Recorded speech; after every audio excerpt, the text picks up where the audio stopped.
Збор е пратеничката Сања Лукаревска. Повелете.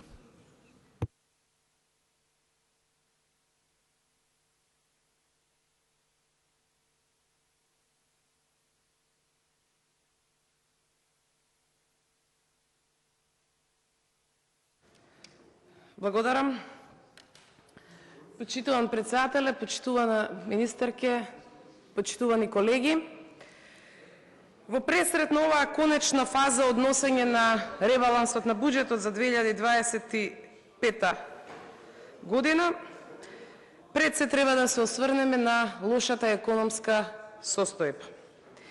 Имаме податоци кои што не смее да се запостават, напротив, треба да се истакнат затоа што истите алармираат во пресред на она кое што го слушнавме и вчера. Сведоци сме на невидено галопирање на основните трошоци за живот.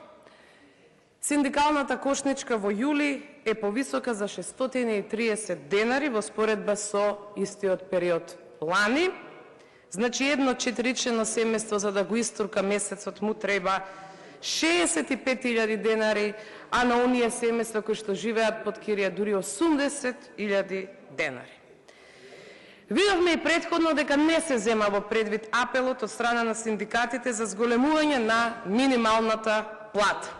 Но не може и не смее да се игнорираат податоците од Државниот завод за статистика за растот на цените, бидејќи сите овдека купуваме по маркети, како што се покажа и како што алармиравме и зборувавме. Внимавајте, зеленчукот за една година поскапал за близу 50%, овошјето за над 20%, а поскапување кај цените има и кај други прехранбени производи, вклучувајќи млеко, сирење, јајца, масло и леп. И ова се податоци кои што соодействуваат со дискусијата која ние овде денес ја водиме. Зошто ова се случува? Затоа што нема навременна интервенција, затоа што длабок зимски сон и тоа во лето има првенствено во Министерството за економија и труд и комплетно игнорирање на Законот за нефер трговски практики, некакви кошнички без ефект, без критериуми. Сега слушаме нови кошнички кои допрва ќе се анализираат и каде после подолго време, бидејќи Економско-социјалниот совет е ставен на маргина, ќе почне да заседава. Како опозиција навремено понудивме превенција за ваквите ценовни шокови и со Законот за минимална плата, и со Законот за укинување на ДДВ за прехранбените производи, намалување на ДДВ-то за електрична енергија и законски модел за услободување од плаќање на придонеси за зголемени плати. Сега да зборуваме за ребалансот на буџетот, бидејќи евидентно е истиот е фискално нереален, социјално штетен, без развојна компонента и сите три поенти може да се доловат и да се подкрепат со факти. Имаме базиран ребаланс на нереални макроекономски проекции, очајни капитални расходи и прекршени фискални правила. Дефицитот станува на иста проекција од 4% од БДП, а најновите податоци од Државниот завод за статистика е дека инфлацијата во јуни е 4,5%, очекувањата пак на владата се дека годинава ќе се заврши со стапка од само 2,8%, што е невозможно. Стапките на економски раст се превисоко поставени, проекциите на буџетскиот дефицит и на јавниот долг се темелат на бомбастичен БДП и нормално излегуваат помали. Значи, според владата, стапка на економски раст 3,7%, Светска банка вели 2,6%, Народна банка на чело со Трајко Слаевски 3%. Во 2021, кога владата на СДСМ ја менаџираше државата, растот 4,5% без спектакли, сега со 3% спектакл. Проекциите за буџетски приходи се една розова илузија која што води до две сценарии. Или ќе имаме уште еден ребаланс до крајот на годината, или ќе се зголеми дефицитот повторно на штета на граѓаните. Интересна ставка во целиот овој конгломерат од бројки Со ребалансот, замислете, до крајот на 2025 се планира да се соберат 70 милиони евра неданочни приходи, при што веќе има остварување од едва 37%. Значи, ќе се користат профитите од јавните предпријатија кои што се ликвидни, значи кои што си ги менаџираат навремено обврските, работат успешно, наместо да имаме соодветно реинвестирање, модернизација и развој, а ќе биде обратно.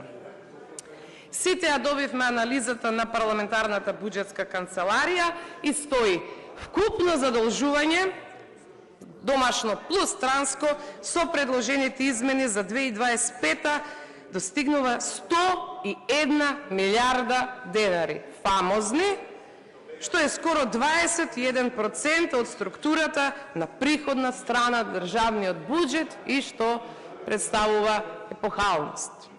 Од вкупниот годишен буџет за субвенции, кој во моментов е 7,2 милиарди, се крати на 6,7 милиарди.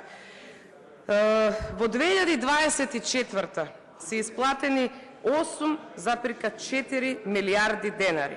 Значи, буџетот за субвенции е намален за близу 30 милиони евра, бидејќи имаме кратење на средства на инвестициите во тирзови и поддршка на други инвестиции.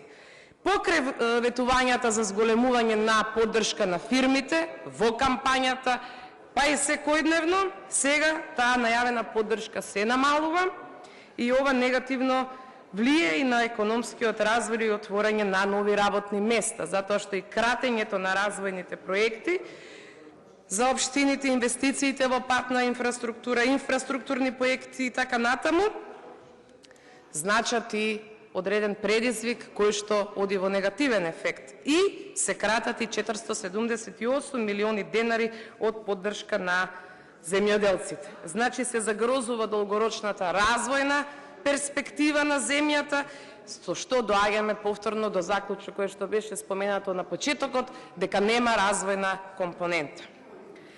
Категорија стоки и услуги, како што коментиравме на комисиската дебата, вкупен износ од 74 милиарди, што треба да представува 15,3% и ја прави третата по големина расходна категорија.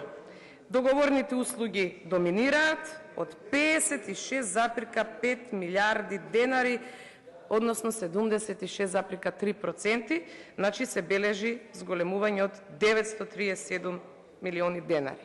И ова е повод за една сериозна критика за раст на нетранспарентни и коруптивни трошења, за што алармираат и видни финансиски институции. Значи, договорни услуги се користат често за да се избегнат јавни набавки и фаворизација на одредени компании, што се отвари и соодветен коруптивен простор.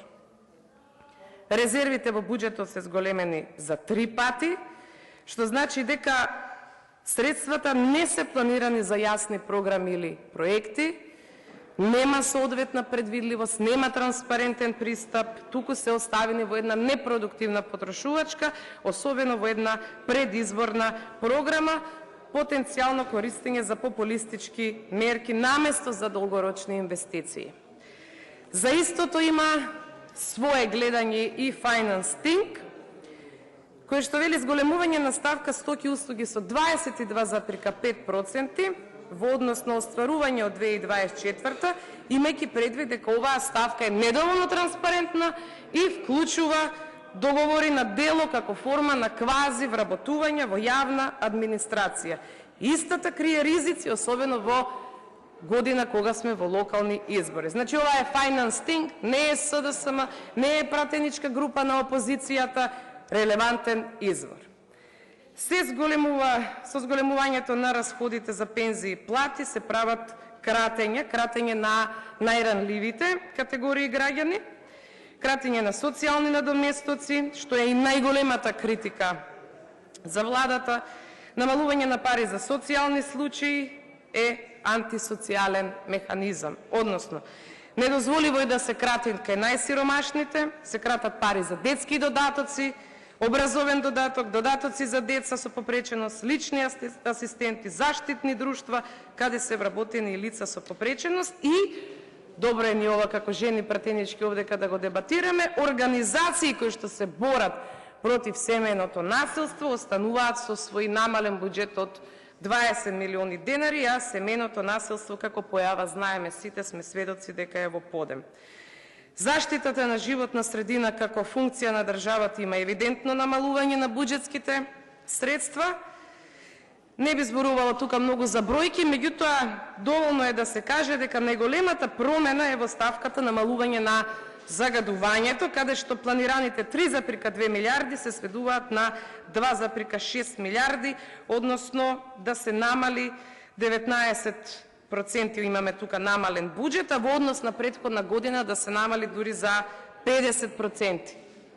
И доаѓа период кога повторно тема ќе биде аерозагадувањето, затоа што летото ќе помине, сега го имаме моментот на пожарите, и повторно ќе се надмудруваме кој е повеќе крив и кој допринел повеќе да има аерозагадување во државата.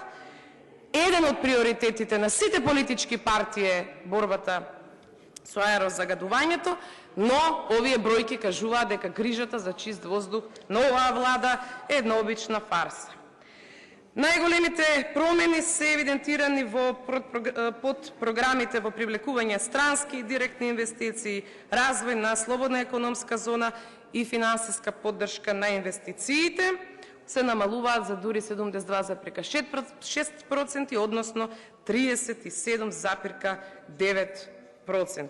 За една споредба од 2017 до 2023 во време на владата на СДСМ државата има 2,9 милиарди евра прилив на странски директни инвестиции или во просек 414 милиони евра годишно.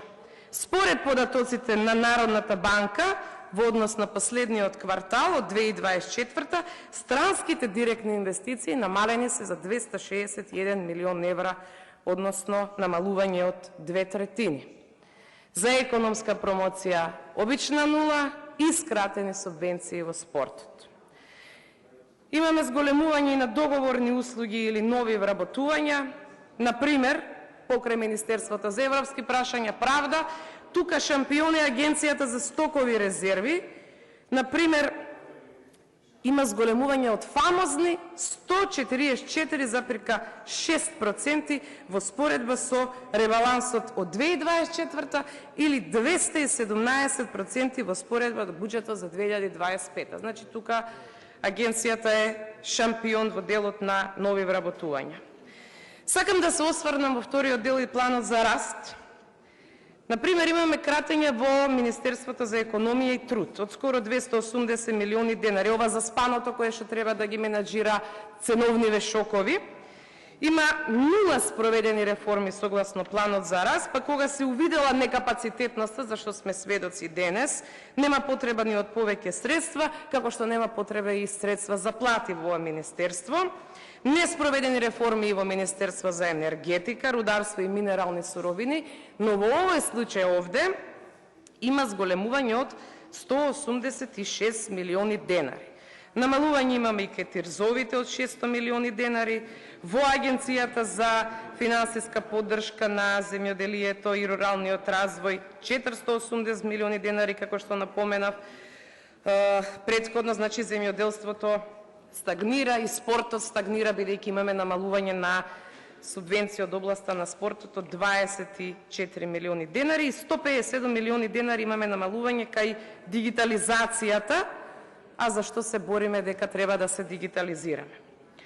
Добро е да ја подсетиме јавноста во делот на планот за раст. Министерството за дигитализација, кој спроведе реформи од 19,2 милиони евра, започнати од времето на владата на СДСМ, само тоа има некаква реализација на овие реформи. Ниедно друго министерство. Значи, Министерство за економија и труд, 3 проекти, сите са подобрување на бизнес клима и мали и средни предпријатија, реформи од 11,1 милион евра, реализација нема. Министерство за правда, 3 реформски закони, проценети од околу 13 милиони евра и плюс една нереализирана реформа од Агенцијата за одземен имот, реализација нема. Министерство за енергетика, 10,7 милиони евра, реализација за реформи нема. Во третиот дел сакам да се осврнем на мислењето по однос на овој ребаланс на буџетот, дадена од страна на Фискалниот совет, кој што го слушавме сите на Комисијата за финансирање и буџет. Неколку работи за потенцирање. Објавување на методологијата за искажување и известување на јавните расходи. Во име, за сметка на самата транспарентност за која што сите тука јасно зборуваме, меѓутоа во праксата е поинаку. Доколку капиталните расходи не успеат да се реализираат до крајот на годината, тоа е нивна препорака, истите да се заштедат и да се пренесат во наредната година. Образованието кое што е стожер на општеството, зашто сме сведоци сите ние, и треба повеќе да се инвестира во него, тоа е така. Добро е што главните капитални инвестиции во образованието, каде има зголемување за енергетски ефикасна рехабилитација на студентски домови во износ од 137 милиони денари, значи битно за унапредување за студентскиот стандард. Иако за образованието гледаме какви се резултатите, тука би застанала.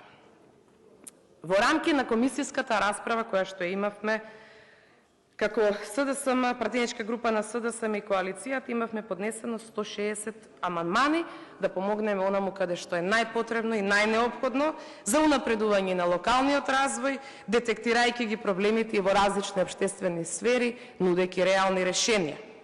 Но што беше одбиено? Одбиени беа 934 милиони денари за финансиска поддршка за семејствата на загинатите и повредените во трагедијата во Кочани, па тука заменик министерот за финансии Јанкуловски не караше дека злоупотребуваме, за да тој потоа со политички памфлети зборува. Одбиени беа 60 милиони денари за нереновирање на болницата во Кочани и 20 милиони денари за нова опрема во болницата во Кочани.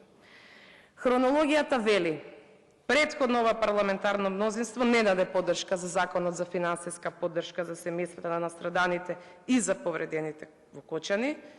Потоа беа одбиени овие амандмани, па поднесовме 2 комисиски амандмани, каде што претходно дадовме ветување дека сите останати амандмани ќе ги повлечеме, се со цел овие 2 комисиски амандмани заеднички со политички консенсус ги донесеме заедно. Тоа значи 1 милиарда за семејствата на загинатите и повредените во Кочани и 500 милиони денари за она кое што е наше секојдневија актуелност, а тоа е за унапредување на пожарникарскиот систем, награда за пожарникарите и поголем број на пожарникари во општините, бидејќи и самиот ЗЕЛС на такви форуми, каде што се сите градоначалници, независно од својата политичка припадност, имаат кажано дека имаат недостаток од пожарникари, од пожарникарска опрема и затоа се сведуваме на оваа состојба сега. Ова владеачко мнозинство, замислете и своите мерки предложени од нивната програма, 12 мерки, кои што ги преточивме како пратеничка група во закон, ги одби, односно дека тие ветувања од кампањата не важат, иако, пак ќе кажам, се во пресрати за сметка на ребаланс на буџетот. Нашите амандмани кои што ги поднесувавме и за буџетот, и за ребаланс, е добро да подсетам дека се истите оние кои што беа поднесени од страна на ова владеачко мнозинство, тогашна опозиција. Значи, сами на себе си ги одбиваат амандманите кои што тогаш актуелно ги зборувале. И на крајот мора да се осврнеме на следново, дека со овој ребаланс се одлага фискалната консолидација до 2029, тоа значи дека се одржува јавниот долг на високо ниво, плюс да се финансираме со високи каматни стапки и стапки на меѓународниот пазар на капитал. Видовме намалување на раст на минималната и реалната плата, и да заборавиме почитувањето на фискалните правила дури од 2027. Значи и овде ќе имаме таргет сервисирање на долгови, отплата на камати за заеми од земја и странство, покривање на штети се извинувам од елементарни непогоди и така натаму и така натаму. Наша обврска е да се грижиме за граѓаните, за работниците, за ликвидноста на компаниите, за економскиот раст и развој, но како ќе го постигнеме тоа со политички консенсус и со заеднички решенија. Овој ребаланс, скроен по мерка на власта, не по мерка на граѓаните, ребаланс кој крати на од оние каде што им е најпотребно, нема долгорочност, нема предвидливост, нема никаква своја особеност за развој и инвестиции.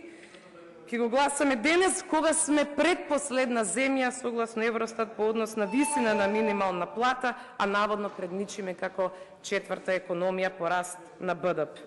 Нема да ги даде овој ребаланс очекуваните резултати и затоа пратничката група на СДСМ и коалицијата ќе го гласа против. Благодарам за